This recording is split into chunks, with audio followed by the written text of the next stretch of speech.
Tell me, please, what do you expect from the meeting between Trump and Putin on August 15th in Alaska? And somehow it turns out strangely that there is no official confirmation of Zelensky's presence, but at the same time the parties will discuss Ukraine. How is it? The fact is that, given our experience in negotiating a war with Russia, I have a certain understanding of what Putin is trying to achieve and what he wants.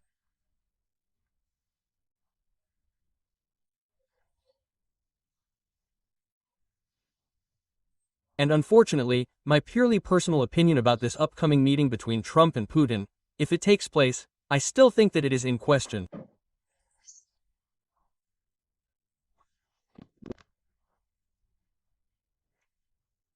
If it even takes place, it will mean that Putin once again beat Trump.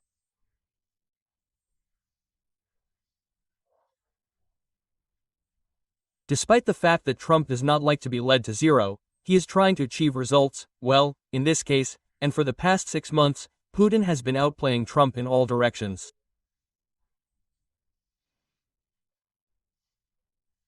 Putin needs this meeting only to buy time.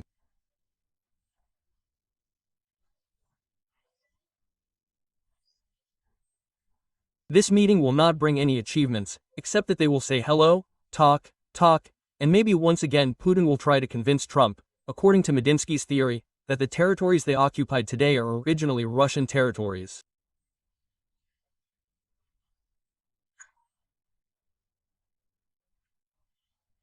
And what? Well, here's their usual chatter about the justification of their aggressive actions in relation to Ukraine. This will happen. And there was no meeting between Zelensky and Putin with the mediation. Without the mediation of Trump or someone else, in my deep conviction, it will not be this meeting.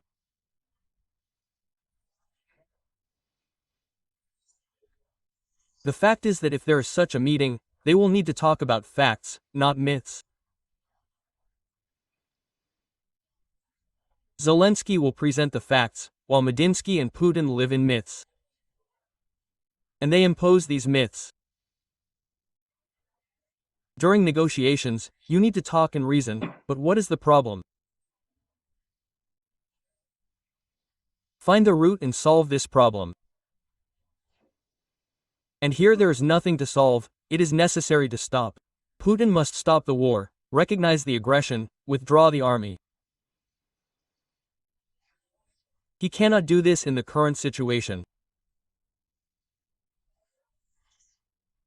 And therefore, it seems to me, again, judging by our example, the Russians cannot conduct a constructive dialogue with the Russians based on facts. They can present their position, which is perverted, mythical, and does not correspond to reality.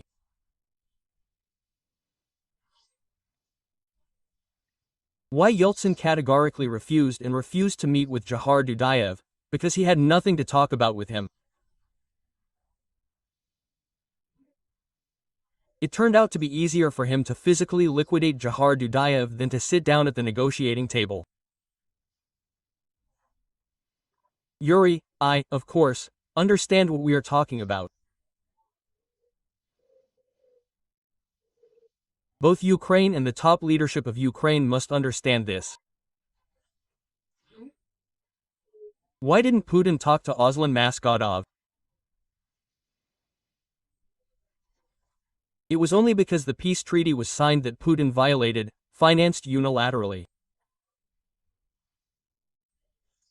And speaking at the negotiations with or without mediators, Putin had nothing to do with Maskhadov. And they decided exactly the same, prolonged the war for 5 years, for 10 to 20 years to eliminate Aslan Maskhadov so that they would not talk to him. The situation in Ukraine is no different. And, even more so today, unlike Jahar Dudayev and Aslan Maskhadov, Volodymyr Zelensky is the internationally recognized national leader of Ukraine.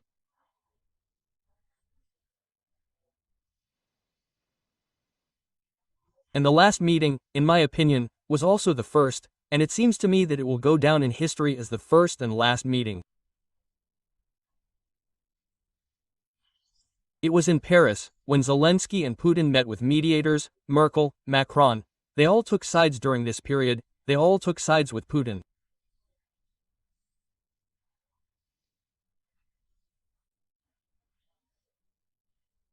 And they tried to impose the Steinmeier plan on Ukraine, on Zelensky, which was prepared, and it was about giving up both Crimea and the two occupied territories of the Donetsk and Luhansk regions.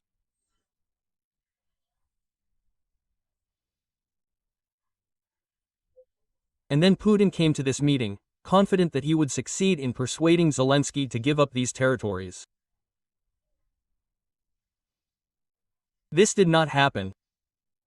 This is what Putin does not forgive Zelensky.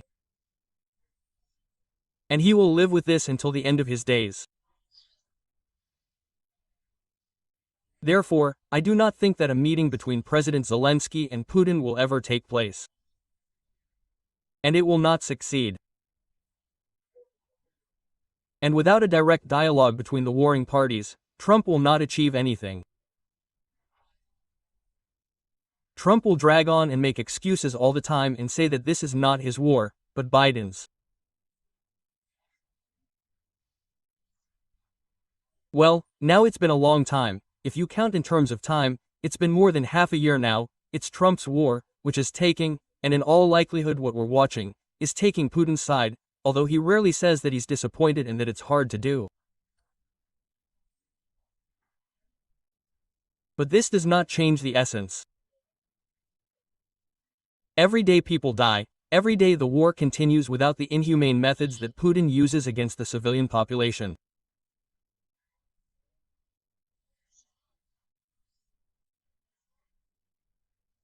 Unfortunately, this situation will persist until the peace finally understands all this, until even Trump understands that only a forceful solution is possible to achieve peace between Ukraine and Russia.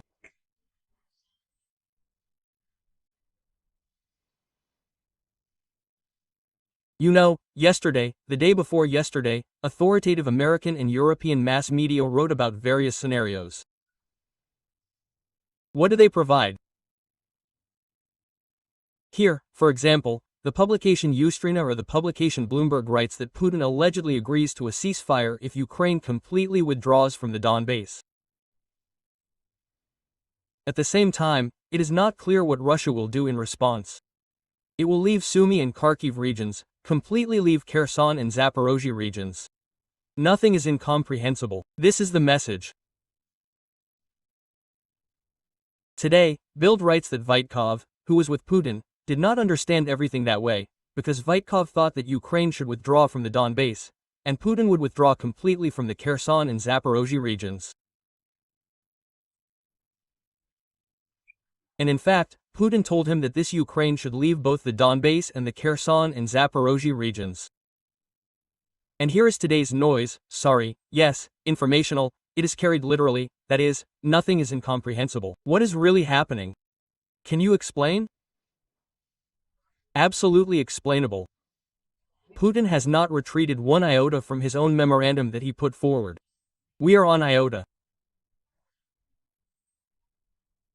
Trump needed this to defuse the situation in connection with the statement that the First Lady, who oversees the topic, kills Ukrainians after the wonderful conversations between Donald Trump and Vladimir. And today you need to pay attention to one thing at a time.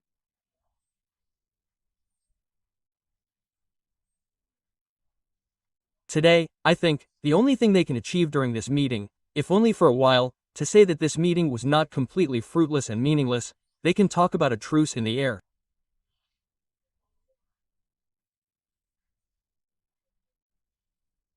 That is, so that the views, emotions are not clouded, but melancholy, so that Putin does not bomb Kyiv and other peaceful cities. Here we conclude an air truce. Even if it is announced, it will not be observed for several days. I am absolutely sure of this. And regarding the territorial concessions that Bloomberg, The Washington Post and other publications write about, it seems to me that this is simply taken from the ceiling. They present their inventions, yes, who understood, this is not a kindergarten. Vitkov misunderstood or Putin said the wrong thing, but the process is ongoing. Vitkov and Putin have finished. Since they start talking about the meeting between Trump and Putin, then, of course, both Trump knows and Putin knows what they are going to these negotiations with. And therefore, it seems to me, it is a purely journalistic invention. And no truce, Putin simply cannot and will not go, unfortunately. And here, perhaps, here's the option of an air truce, in order to at least somehow explain this meeting, so that Trump can say, here I have achieved it, they will no longer bomb cities with a civilian population. But this can last until the moment they break up.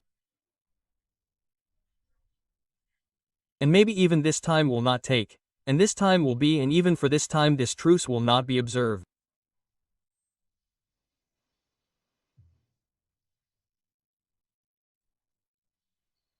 What do you think, Mr. Zakayev, and could there be a scenario in which Donald Trump would exert maximum total pressure on Kyiv, on Zelensky, so that he would accept Putin's conditions right here at this meeting, after this meeting, as much as possible, in your opinion? Because there is something today that the president wrote in the morning. He says, we will not give up our territories, we will not leave anywhere, the Constitution prohibits. Well, what is this about? And it seems that there is some sort of agreement between the Americans and the Russians. I could be wrong, but at least that's what it looks like. What do you think? This would be a very real scenario. What are you talking about, Yuri? This is absolutely possible. This is in the spirit of Trump to suppress, oppress and somehow solve his problem. But with today's political realities, this is impossible. The fact is that Ukraine and Zelensky are not alone in the confrontation with Russia. Behind Zelensky stands the European Union and the leaders of these countries, who clearly understand that defeat or capitulation, and Ukraine in this war, will have a very serious impact on the security of this continent, the strategic security of this continent.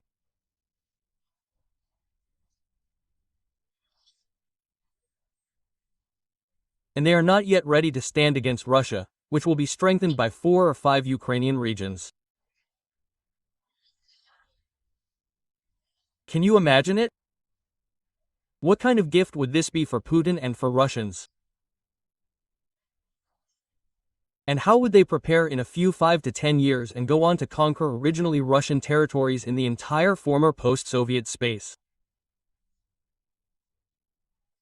Therefore, neither for the population of the Eurasian continent nor for Europeans is the option of capitulation of Ukraine unacceptable.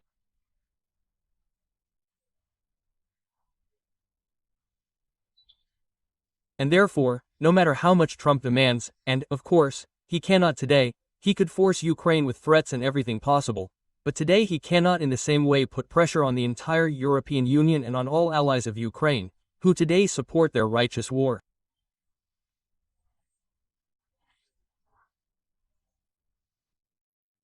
Why, in your opinion, Mr. Zakayev, have you forgotten about security guarantees for Ukraine?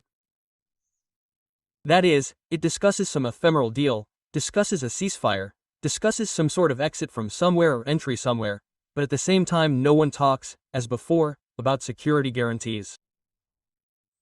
Let's assume for a moment that an agreement was reached. But what security guarantees for us, for Ukraine? 0. There are no guarantees and there cannot be.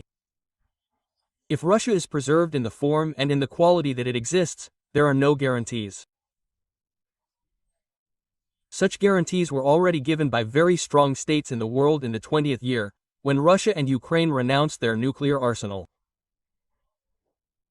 And then guarantees were given by both the United States of America and the same Russia that the territorial integrity of Ukraine would be preserved.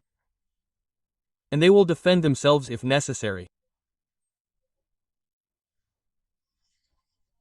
Today, the world and Ukrainians simply need to be reminded of the whole world and, in particular, America and the American population, that it was America that played the main role in this fiddle, when they forced and twisted Ukraine's hand, arms, to force them to give up their nuclear potential.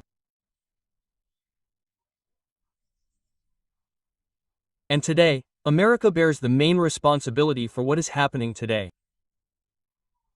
And just blame Biden, it's not my war, it won't work for Biden.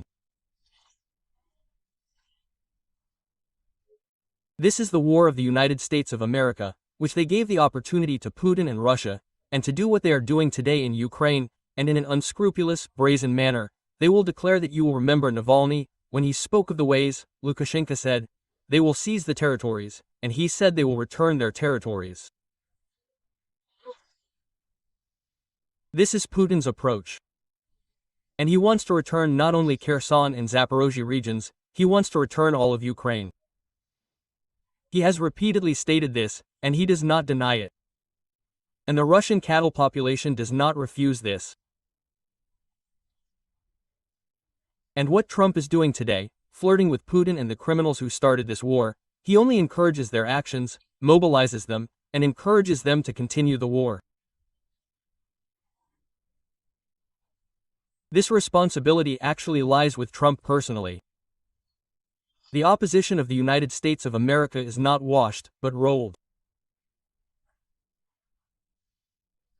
I am sure that they will eventually create a situation where Russia will be forced to admit defeat, but this will not happen by itself.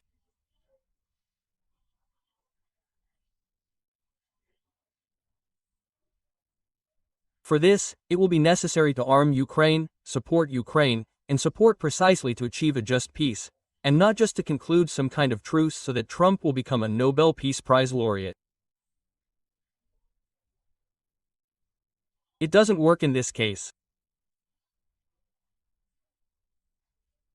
Here are all his conflicts, all the wars, which he says he has finished and that he is getting closer and closer to his cherished dream of becoming a Nobel Prize laureate.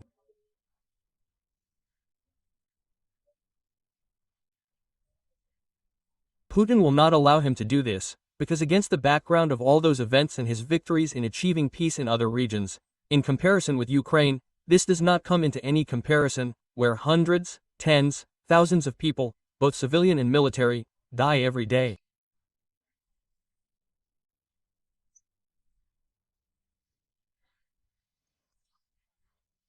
And that's why it seems to me that today Russia or Trump, talking about the need to achieve peace, are discounting the interests of Ukraine, which should have guaranteed security.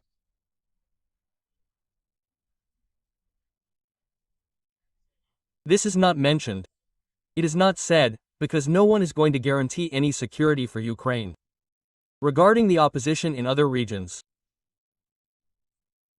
Just yesterday, as you know, the President of Azerbaijan Ilham Aliyev and the Prime Minister of Armenia Nikol Pashinyan, with the mediation of the USA and Trump, in particular, signed a declaration on the rejection of military confrontation. What does this news mean? This news speaks of Russia's geopolitical losses and defeats.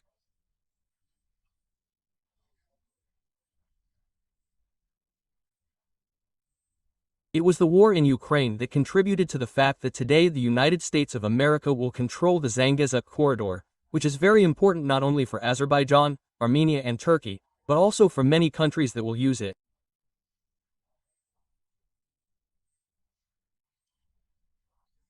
And most importantly, this corridor will be under the absolute control of the United States of America for 99 years. Let them frame it as a business project, but we know that where there is a business interest, the United States of America is behind this business interest. That's what they achieve.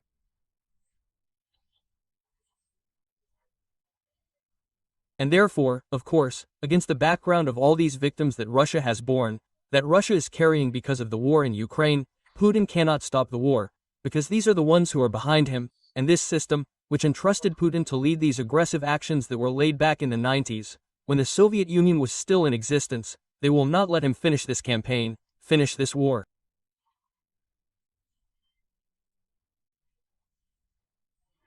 This war can only be ended by the military defeat of Russia. And how ready are the world and the United States of America and the European Union today for Ukraine to achieve military superiority in this war? We are still watching. We know that we are not ready yet. The European Union is doing a great job. They allocated huge funds. They send weapons to Ukraine every day, support Ukraine, but this is not enough to break the backbone of this monster. It takes time. And this time is used by the European Union today. Azerbaijan and Armenia took advantage of this time and the situation in Ukraine, which threw off and the Russian army was under the Russian yoke for several centuries. These regions have been liberated. This is a very serious indicator. And, of course, of the achievements that Trump talks about, his being the President of the United States of America, I believe that this is the most important event of yesterday and today. This is something that deserves attention and approval. And, of course, the second important event, the first is that the European Union has become a subject, an international subject, which accepts and participates in these international affairs. And today Armenia-Azerbaijan, which concluded and declared peace in any case, I am sure that this is in the interests of both Azerbaijanis and Armenia. This scheme will work, and for that you can say thanks to the United States of America. Putin has completely lost, or rather, yes, Putin has completely lost influence in the South Caucasus. And how do you think it is likely that in some future Russia may lose its influence in other parts of the post-Soviet space?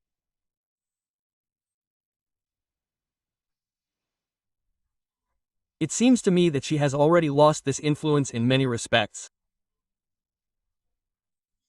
Now, it seems to me, the Caucasus, although the Bolsheviks and the Russians divided it into the South Caucasus and the North Caucasus. The Caucasus is a single organism. I once spoke with your colleagues. I emphasized that the liberation of the so-called South Caucasus today is the prospect of the liberation of the entire Caucasus, which is a very strategically important region not only for Russia, and for the European Union, and for Turkey, and for the United States of America. If the Caucasus is freed from the influence of Russia, this is a completely new political and geopolitical reality that is emerging in the world. These are new. This is an absolutely new market. These are absolutely new political realities in order to become a guarantor of security for Ukraine. Here's the Caucasus as a buffer zone between the remnants of the Russian Empire and Ukraine. This is the region and it can be a guarantor of security. He can be a buffer between Ukraine and Russia. And therefore, it seems to me, Ukraine itself should be interested in the fact that the Caucasus is completely out of its influence. And other regions, Kazakhstan and Asia, and other Central Asian republics, one way or another they will come out of the merger, because China has long been eyeing this region.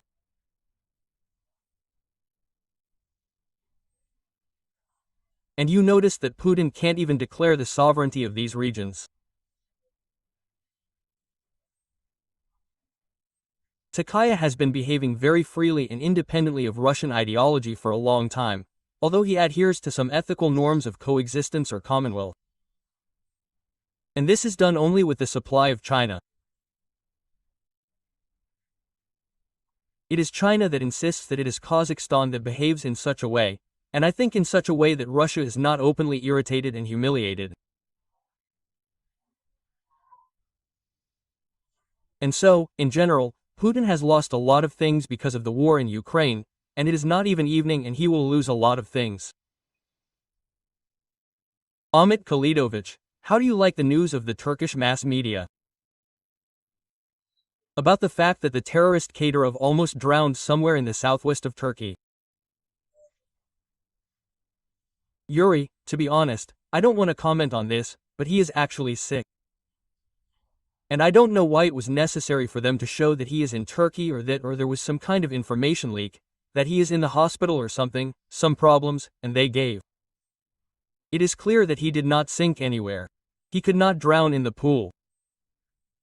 He could not drown anywhere, because he alone cannot be anywhere and nowhere does he appear alone so that he could drown.